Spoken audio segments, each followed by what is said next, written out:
I'm going to start today with a question.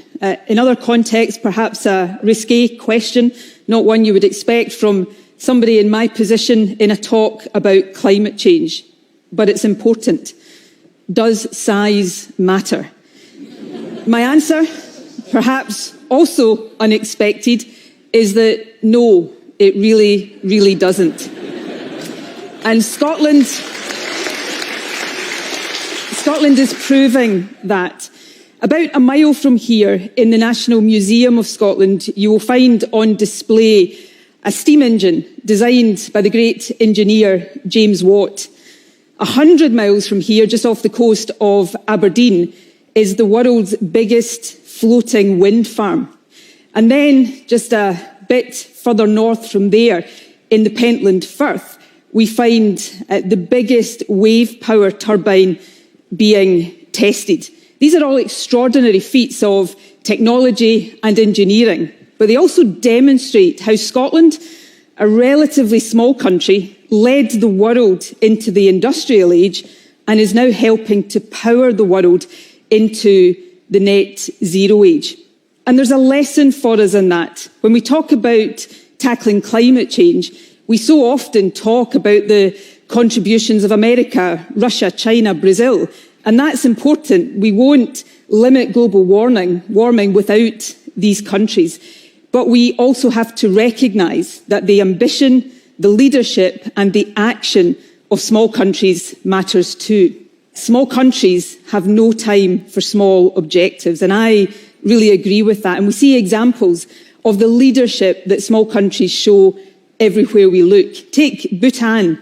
1 million people or thereabouts became the first in the world to commit to being carbon neutral for all time. Since then, 130 countries of all sizes have followed suit. Or Fiji, in 2017, it hosted the UN Climate Conference and did so much to highlight the existential threat that climate change poses to island nations. Now, a country like Scotland, with a rich industrial past, has a special responsibility. We have disproportionately contributed to climate change, so we must do more now to help tackle climate change. So in recent years, Scotland, this small country, has decarbonised faster than any G20 country. We have just become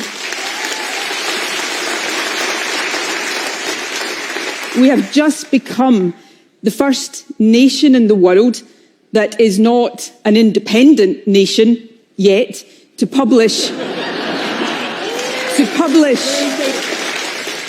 an indicative nationally defined contribution showing how we will meet the objectives of the Paris Agreement. So we've pledged to cut emissions by 3/4 by 2030 and to be net zero by 2045.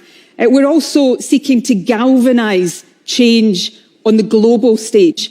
So we are currently the co-chair of a coalition that brings together 200 states, regions, devolved countries like ours to demonstrate leadership in meeting the challenge of climate change. Now, that coalition is not represented formally at UN summits. We're not signatories to the treaties that emerge from these summits. But collectively, we represent 2 billion people across the world.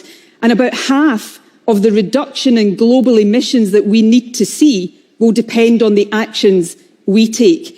They will depend on the legislation we pass, the infrastructure we build, the investments we fund. So my point today is that, yes, big countries matter, but the leadership of small nations matters too.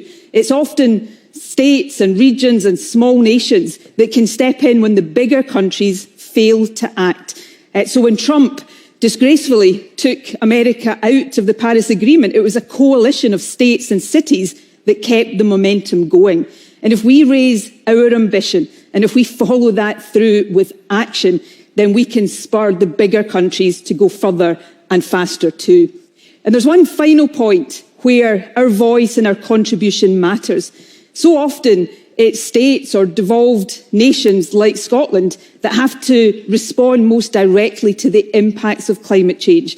Heat waves, floods, hurricanes, we have to deal with the implication. Now for Scotland, California, New South Wales, that's difficult but manageable. For many others across the world, it is not. So climate justice matters too. It's not enough to cut our own emissions, although that is vital. We have to make sure we are helping those who have done the least to cause climate change to do so too. And with the spirit of justice and fairness absolutely at the heart of that. So to conclude, my message today is that countries of all shapes and sizes must step up to this challenge. We cannot allow our size to be something that we hide behind. When it comes to tackling climate change, size really, really does not matter. We must think big in our ambition, we must act big in what we do, and we must be big when it comes to the impact we make. Thank you very much.